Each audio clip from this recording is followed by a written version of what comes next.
기준 업, 기분 업, 기운 업. 여러분께서는 지금 뉴스의 새로운 기준을 만드는 방송 김종대의 뉴스업을 듣고 계십니다.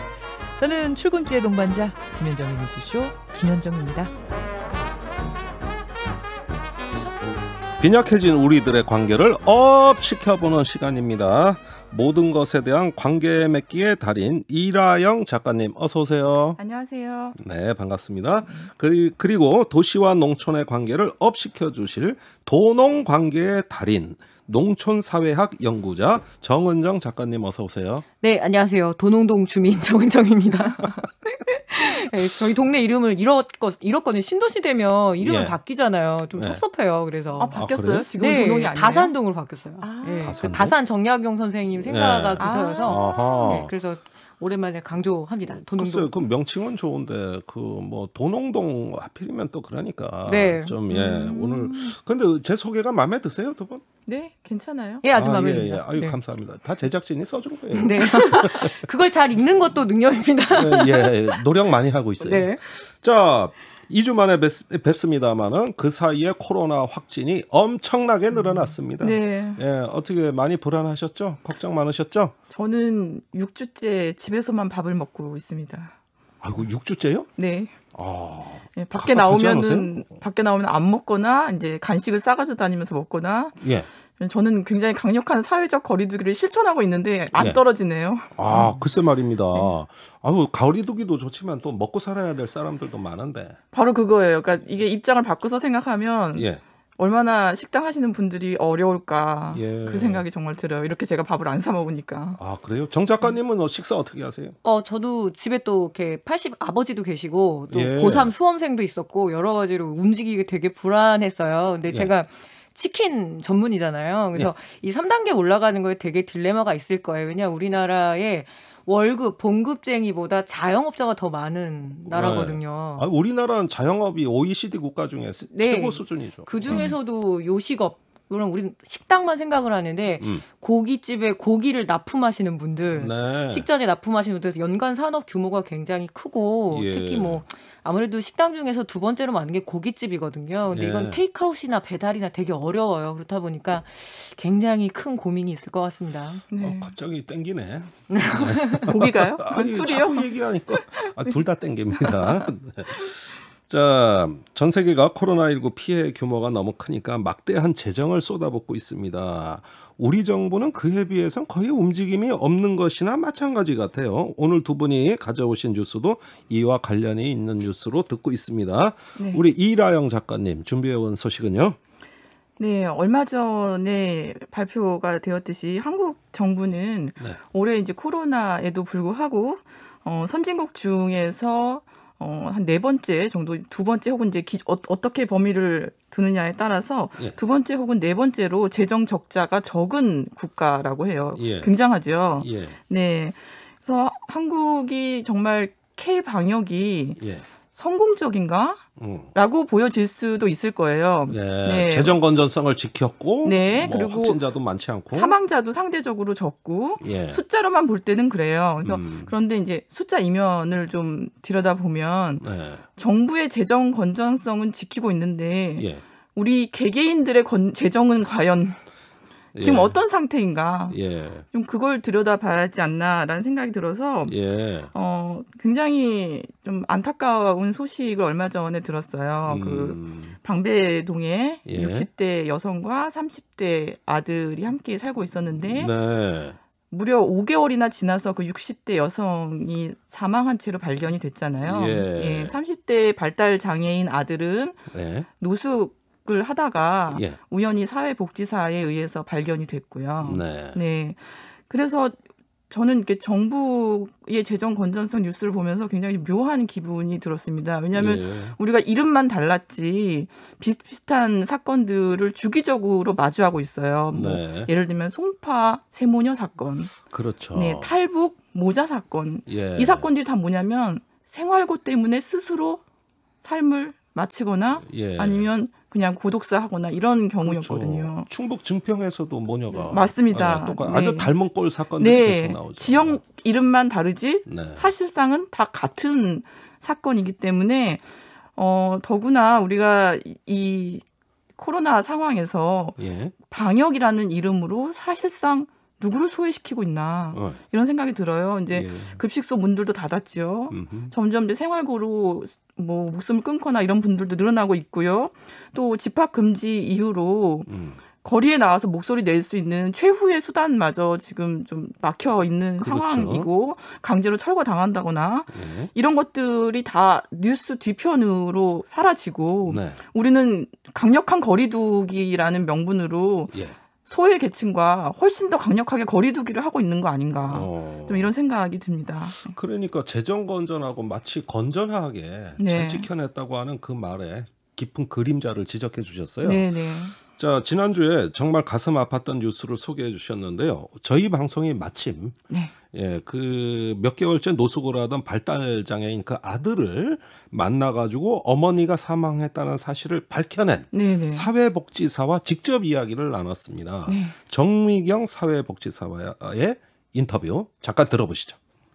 정미경 사회복지사님 안녕하세요. 네, 안녕하십니까. 지난달 초로 알려져 있군요. 이 돌아가신 분의 30대 아들 최모 씨를 만나셨다고요? 네, 그렇습니다. 돌아가실 때 그 상황은 어떻게 파악을 하게 되셨습니까? 제가 밥을 먹자고 하니까 엄청 좋아하시는 거예요. 네. 그래서 밥을 시켰는데 밥 나오는 그 사이에 그분이 스스로 우리 엄마는 핸드폰에서 글자를 읽고 있었어요. 그러다가 이렇게 하면서 쓰러지는 행동을 하면서 내 팔이 안 움직여 그렇게 말씀을 하시면서 숨을 이상하게 계셨어요. 그리고 그 다음 날에는 숨을 안 쉬어요. 그래서 제가 울면서 계속 기도를 했는데 계속 숨을 안 쉬어요. 그렇게 말해서 그렇군요 하고 그때까지만 해도 그냥 들었어요. 근데 조금 있다가 또 그런데 왜 파리들이 날아들어요? 그리고 애벌레가 왜 계속 나와요? 애벌레가 내 방까지 들어와요. 그래서 어떻게 하셨어요? 하니까 그래서 엄마를 이불을 머리까지 덮어드렸어요. 애벌레가 못 오게, 파리가 못 오게. 파리가 못 들어오게. 잘 제가 이렇게 해놨어요라고 하는 거예요. 그래서 제가 문이 잠겨서 제가 못 들어갔어요. 뭐 그런 말을 그 전에 들었었거든요. 못 들어가서 지금 노숙을 하신다는 말을 들어서 제가 너무나 불안하잖아요. 그렇습니다. 그리고 치신 수습을 진짜 해야 될 텐데 하면서 전화를 했죠. 그때 상황은 낡고 허름하고 진짜 차가운 분위기. 다 옷들이 낡고 정말 이불도 낡고 냉골 같은 분위기. 그러면은 가스가 이미 끊어졌다고 생각합니다. 아들이 쓴 공책에 이렇게 써 있습니다. 우리 엄마는 몸마비로 돌아가셨어요. 도와주세요. 이렇게 써 있는데 아주 반듯한 글씨체예요. 반듯한 또박또박한 글씨체고 이분이 저한테 뭐라고 했냐면 도와주세요라고 썼는데 이렇게 써놨는데 왜 사람들이 1,000원씩만 도와줘요? 이렇게 물어보는 거예요. 전기세를 안 내서 전기가 끊어져서 테레비가 안 나와요. 그런데 이제 화난 표정으로 그렇게 말하면서 근데 전기세를 안 내면 왜 전기를 끊어요? 그러다가 또 월세를 안 내면 방에서 나가야 된대요. 근데 월세를 왜 내요? 월세는 왜 받아요? 막 그런 식으로. 그런데 이 아들 최 씨가 등록된 장애인이 아니더라고요. 장애인으로 등록을 하려면 최근 6개월 이상의 진로 기록지, 의사의 진단서. 소견서, 의무사본 기록 증명서, 심지어는 지적장애 같은 경우는 초등학교부터 학력과 학생부 기록, 성적 증명서 이런 거 다 있어야 돼요. 그런데 그거를 띄려고 하는 것도 이 아프신 어머니와 장애인 당사자가 그걸 과연 신청하고 할 수 있었을까요? 이분은 할 수가 없어서 장애인 등록을 못한 장애인이다. 이게 팩트인 것 같습니다. 그러면은 아들 노숙자 최 씨는 지금 어떻게 지내고 있나요? 사당지구대 이성희 경위님, 이제 친구분, 그분이 방이 2개가 있어요. 한 칸은 우리 아드님이 지금 쓰시고 계십니다. 아유. 며칠 전에 인터뷰를 들려드렸는데요. 그 지금도 어디 뭐 정부에서 보호해 주는 게 아니라 경위님, 그 지구대 경위님의 친구 집에서 지내고 있다는 마지막 말도 가슴에 좀 아립니다. 두 분 인터뷰 어떻게 들으셨습니까? 여전히 제도적인 지원이 아니라 지금 그 경위의 친구, 그러니까 개인의 어떤 사적인 도움으로 지금 지내고 있는 거잖아요. 그렇습니다. 그러니까 우리의 제도는 왜 이럴 때 제대로 작동하지 않는가라는 생각이 들고 이럴 때마다 항상 나오는 말이 복지 사각지대다. 네. 그래서 부양 의무제 폐지해야 된다. 이런 얘기 계속 나오잖아요. 아유, 그건 뭐 문재인 대통령 그 선거 공약이에요. 오래전부터 한다고 그래놓고 아직도 안 돼요. 네. 근데 전혀 지금 기미가 보이지 않고 뭐 2020년까지는 폐지한다 뭐 이렇게 하지만 그게 지금 현실에서 전혀 이루어지지 않고 있고 이 모자 같은 경우도 주거 지원은 받았어요. 그러니까 주거 지원은 받았지만 지난 2년 동안 월 24만 원에서 28만 원 정도 받았던 주거 지원이 이 2인 가정의 소득의 전부였어요. 그거 가지고 사람이 살 수 없잖아요. 그렇죠. 근데 그 주거 지원 대상은 그나마 됐던 게 바로 부양 의무제와 상관이 없었기 때문인데 다른 그 의료 지원에는 부양 의무제 때문에 해당이 안 됐어요. 네, 바로 아들은 장애인인데 장애 등록이 안 됐고 엄마 이 어머니에게는 다른 딸이 또 있었는데 이혼한 남편이 키우고 있었던 딸인 거죠. 그러니까 어머니 입장에서는 딸에게 부담을 주고 싶지가 않고 그런데 제도적으로는 딸이 있다는 이유로 그 딸이 바로 부양 의무자가 되는 거예요. 그러니까 너무 모순되잖아요. 그러니까요. 이거 없애자는 얘기 한 지가 언제입니까? 이번에 이 사건 나고 또 시민단체 그 내용으로 기자회견 또 했어요. 네. 계속 반복되고 있어요. 똑같은 모습이. 우리 정은정 작가님.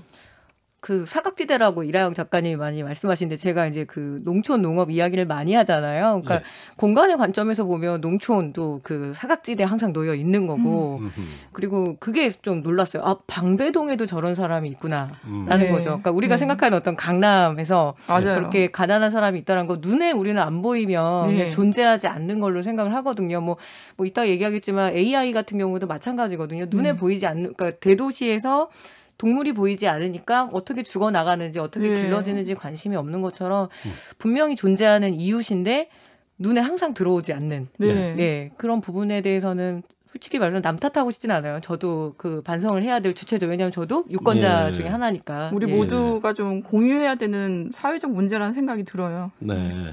그래서 이 모자가 산 동네를 그 방배동이지만은 봉천동 같은 방배동이라 그래서 방천동이다. 뭐 이런 이야기까지 아주 비하하는 용어가 이번에 알게 됐어요. 봉천동 주민들은 얼마나 또 화가 나시겠어요. 경기도민 입장에서는 서울 사람들은 다 부자거든요. 저도 경기도민이에요.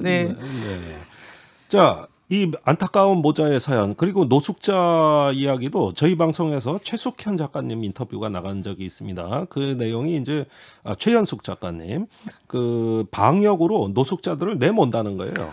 맞아요. 지하철역이나 기차역에서 지저분하다고 방역한다고 해서 막 내보니까 이분들 지금 갈 데가 없어요. 아주 그 안타까운 사연들 우리가 또 준비되어 있습니다. 가난한 사람들이나 장애인 이런 사람들을 그냥 안 보이게 치우려고 하는 사회라는 게 좀 너무 안타까워요. 자, 계속 밀려나가는 사람들, 잊혀지고 보이지 않는 사람들, 안타까운 사연들 우리가 이제 살펴보자 하는 말씀 드렸고요. 자, 그런데 이라영 작가님, 이게 준비해 오신 내용 보니까 영끌, 종부세 폭탄 이런 이야기를 오늘 준비해 오셨는데 관계가 있습니까? 네, 바로 조금 전에 정은정 작가님이 말씀하셨듯이 방배동에 이런 분들이 계신 줄 몰랐다라고 하셨잖아요. 우리는 강남 3구 뭐 소위 이렇게 부르죠. 서초, 강남 뭐 등등 해서 우리는 강남 그쪽 지역이라고 하면 상상하는 어떤 이미지가 있잖아요. 그리고 지금까지 2020년 동안 정말 많은 뉴스를 장악했던 내용이 부동산이잖아요. 부동산. 그러면서 계속 집값이 오르네, 뭐 연말이 되니까 종부세 폭탄을 맞네. 그리고 뭐 혈세라는 말. 저는 사실 세금을 혈세라고 표현하는 것이 좀 적당하지 않다라 생각을 하고 그리고 부동산 문제를 나름 비판한다고 하면서 많이 나왔던 표현 중에 하나가 올해의 신조어라고 할 수 있죠. 영끌. 네, 영혼까지 끌어모아서 집을 마련한다고, 내 집 마련을 한다. 그래서 영끌. 물론 적당히 필요하고 맞는 말일 수 있는데 저는 한편으로 그런 생각이 들어요. 우리가 세금을 내는 걸 혈세라고 하고 또 뭐라도 끌어모아서 집을 살 수 있는 사람을 영끌이라고 할 때 정말 자기 집을 소유는커녕 거주 자체가 불안한 사람들 이런 사람들은 영혼이 없나? 그리고 지금 이 집 같은 경우도 이 방배동 모자 같은 경우도 월세도 내기 힘들었고 예. 전기세 뭐 수도 요금도 제대로 못 내고 의료보험도 다 체납이 돼서 지금 몇백만 원 쌓여 있고 이런 상태인데 예. 제대로 이렇게 세금도 못 내는 이런 사람들은 피가 없나? 그러니까 가난한 사람도 영혼이 있고 예. 피가 있잖아요. 그래서 예. 정말 이렇게 말하고 싶었어요. 우리는 누구의 영혼과 예. 누구의 피를 가지고 지금 목소리 내는 걸까 그런 생각이 들고 누구의 목소리가 정치화되는가 이런 생각을 좀 많이 하고 예. 이 주거 문제를 온통 다 소유의 관점으로 지금 보고 있잖아요. 예. 소유의 관점으로만 보니까 아파트 그렇지만 지금 이 방배동의 그 높은 아파트 뒤쪽에는 이분들이 살던 집처럼 6가구가 살았대요. 예. 6가구가 살던 다세대 주택 같은 그런 집들도 많고 수많은 사람들이 거주 자체가 불안정한데 네. 이 아들도 나와서 노숙을 하다가 몇 개월을 노숙을 하다가 이 추운 겨울에 사회복지사에서 우연히 발견이 된 거고 그렇죠. 네. 이런 상황에서 우리는 무엇이라도 끌어모아서 소유를 할 수 있는 사람들의 목소리가 다 지배하고 있는 게 과연 이게 온당한 일인가. 예. 가난은 계속 증명해야 되잖아요. 그렇죠. 가난은 정말 증명하기 어려워요. 예. 서류도 정말 많이 준비해야 되고 그렇지만 조금이라도 가진 사람들은 굳이 증명하지 않아도 예. 알아서 목소리를 내주고 있죠. 네. 아니 그러니까 어떤 얼마짜리 아파트에 사느냐가 자기의 인격을 결정하는 사회. 네네. 예, 이러다 보니까 아파트 가격 문제가 단순한 돈 문제가 아니라 네. 나의 어떤 계급 정체성. 예, 정체성. 네. 위계를 결정해 버려요. 네. 뭐 아무래도 우리나라는 학군하고 같이 움직이다 보니까 맞아요. 어느 지역에서 있느냐에 따라서 또 예. 어떤 학교, 좋은 네. 학교와 그리고 어떤 인맥을 구성하느냐에 따라서 다르기 때문에 예. 이 부동산이 단순히 거주 목적이라면 되게 다양해야 되잖아요. 아파트도 있고 뭐 한옥도 있고 일반 주택도 있어야 되는데 오로지 아파트, 솔직히 말씀드리면 강남의 아파트죠. 그렇죠. 그것만이 기준이다라면은 대다수의 모든 국민들은 그 기준에 맞춰서 살 수가 없거든요. 네. 그래서 부동산 문제는 정말 문제가 정말 우리 영혼을 다 갉아먹는. 네. 예. 물론 저도 자유롭진 않지만. 네. 알겠습니다. 어쨌든지 간에 이런 어떤 그 생물 생태계에서도 인간과 동물 간에도 위계가 또 있고 서열이 존재하는 것 같아요. 네. 그러다 보니 인간은 존귀하고 동물은 아니다. 이런 어떤 또 다른 어떤 차이가 존재하는 것 같습니다. 마침 오늘 준비해 오신 뉴스가 이와 관계 있는 것 같네요. 정 작가님. 생각해보니까 사람들은 그렇게 아파트 살고 싶어 하면서 닭들도 그 케이지 아파트 살잖아요. 그거에 대해서는 다들 뭐라고 많이 하죠. 예. 예. 오늘 이렇게 지금 코로나 상황이 워낙 지금 너무 안 좋으니까 동물들 이야기가 많이 묻히죠. 지금 네. 각 농촌에 가장 크게 긴장도가 올라오는 게 AI, 예. 보통 조류독감이라고도 얘기하는데 정식으로 말하면 조류 인플루엔자가 뭐 창궐까지는 아니지만 지금 한 18농가가 확진이 되고 그래서 점점 늘어나는 추세여서 특히 이게 해마다 이렇게 저병원성과 고병원성이 오는데 고병원성이 문제거든요. 그래서 지금 농식품부에 매일매일 이렇게 그 자료가 업데이트되고 있는데 계속 올라와요. 지금 의심 신고 들어온다 이렇게 하면.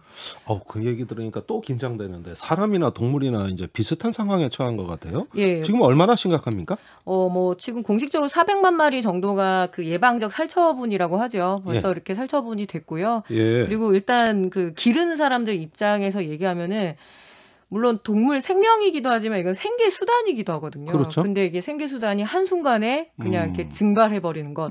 그 문제도 있고 그리고 뭐 아무래도 이 살처분하는 작업에 뛰어드는 사람들이 대체적으로 도시가 아니라 농촌에서 지내고 있는 이웃들이기도 하고 그리고 솔직히 말씀드리면 이주 노동자들이 많이 투입이 되죠.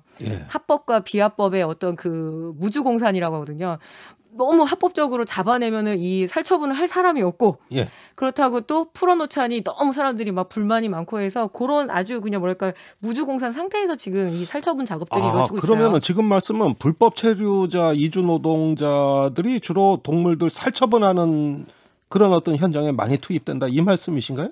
국가인권 보고서가 나와 있습니다. 그러니까 우리나라가 구제역하고 그다음에 그 조류 인플루엔자 때문에 너무나 많은 사람들의 희생이 있었어요. 그러니까 뭐 자살도 있었고요, 과로사도 있었고요. 왜냐하면 생명을 죽이는 일은 정말 고통스러운 일이거든요. 그래서 그렇죠. 이걸 어떻게 개선해 나가야 될 것인가 해서 일단 군대가 빠지고 그리고 이제 공무원들도 일선에서 빠지고 이렇게 되면서 그 자리를 메우는 방식이 뭐냐면 위탁이었습니다. 그러니까 위탁 업체, 렌더링 업체라고 하는데요. 위탁 살처분 업체를 지정을 하고 그럼 이 업체들은 또 누구를 고용을 할 것이냐.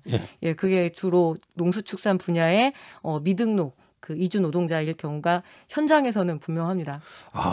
그러니까 우선 옛날엔 공무원들, 군인들 동원해서 살처분을 했는데 이젠 못하니까 업체들이 막 난립했다는 거 아니에요? 뭐 난립해서 공식적으로 허가는 받았는데 일단은 그래서 외주화 시킨 거죠. 외주화가 됐고. 민간 업체. 그래서 렌더링 업체라고 하는데요.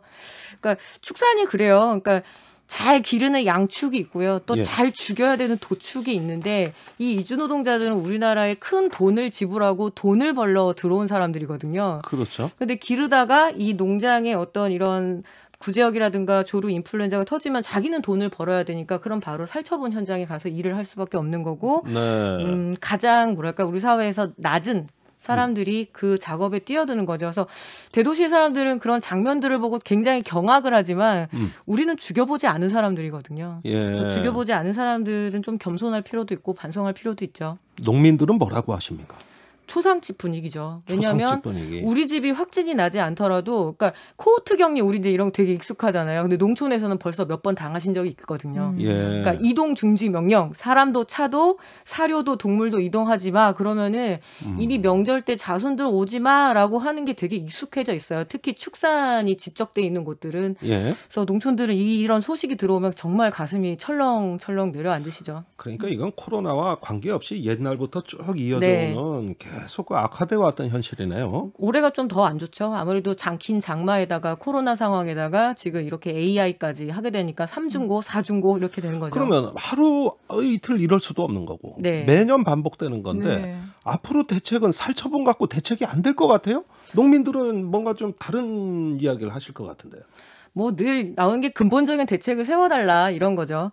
늘 그런 게 있습니다. 그러니까 제대로 방충망 혹은 그러니까 왜냐하면 철새가 접촉하지 못하게끔 이런 방충망 같은 것들을 잘 설치해야 되는데 지금 우리나라 축주들, 농장주들이 굉장히 연세가 많으세요. 매뉴얼은 늘 있어요. 그리고 게다가 국제적으로 다 공인된 것들이 있기 때문에 매뉴얼 탓을 더 이상은 할 수가 없다라는 거죠. 그거를 실행할 수 있게끔 도와주는 게 행정이거든요. 그러려면은 또 공공수위 영역도 되게 강화가 돼야 되는데 저도 반복적으로 얘기할 수밖에 없죠. 이 부분에 대해서 또 나올 때 방배동 모녀 사건처럼 우리가 이거 또 대책을 세워야 된다 이런 것처럼 지금 몇 년 전 똑같은 그 이야기들을 할 수밖에 없고요. 그렇군요. 우리 이라영 작가님 어떻게 생각하세요? 이렇게 우리가 살처분하고 고기를 소비하는 이런 문화 어떻게 봐야 됩니까? 정말 너무 가슴이 아프고요, 일단은. 그런데 이 발생하는 그 주기가 제가 볼 때는 더 잦아진다고 느껴요. 제가 느끼는 게 맞죠? AI 같은 경우에는 그래도 이렇게 표현하기는 좀 오랜만입니다. AI는 오랜만이에요? 저병원성이었고 2016년, 17년 그때 끝으로 해가지고 좀 잘 방어를 해왔는데 올해 이제 고병원성 인플루엔자가 발생을 해서 굉장히 긴장도가 높죠. 제가 좀 더 무섭게 느끼는 건 뭐냐면 예전에 뭐 구제역이 나왔다, 뭐 광우병이 나왔다, 조류 독감이 나왔다 이랬을 때는 사람들이 굉장히 깜짝 놀라고 반응을 보여요. 그런데 이제는 점점 아프리카 돼지열병 나오고 뭐 나와도 그냥 둔해지는 거예요. 그게 저는 굉장히 좀 두렵더라고요. 점점 둔해진다. 네, 점점 둔해지고 있고 사람들이 점점 둔해지다 보니까 한쪽에서는 또 경각심을 더 주기 위해서 더 자극적인 또 사진을 보여준다거나 이런 식으로 대응을 하고 그러니까 우리는 점점 자극으로 맞설수록 한쪽은 더 둔해지고 그래서 점점 무서워진다는 생각이 들어요. 그래서 저는 이런 식으로 우리가 계속 먹으면 우리 마음에 굳은 살이 bek히네요. 네. 그리고 뭐 AI 한번 검색해 보시죠. AI 테마주라고 그래서 주식시장 이런 어떤 사건을 통해서 또 돈을 벌겠다고 하는 무리들이 분명히 또 있거든요. 그래서 그런 비정한 사회인 거죠. 그리고 이번 기회로 그러면 어떤 부위를 수입할까? 그리고 혹은 계란을 사재기 할까? 이런 오로지 경제적인 논리로 이 생명을 보는 거죠. 하긴 뭐 살처분 전문 업체까지 성업 중이라니까 예, 이런 걸 또 기회라고 보는 또 씁쓸한 단면도 있는 것 같습니다. 조류 독감 그리고 방배동 모자 비극까지 우리의 관계가 어떻게 무너지고 있는지 그 서늘한 실상을 오늘 들여다볼 수 있었습니다. 이라영 작가님, 정은정 작가님 두 분 수고 많으셨습니다. 네, 고맙습니다. 감사합니다.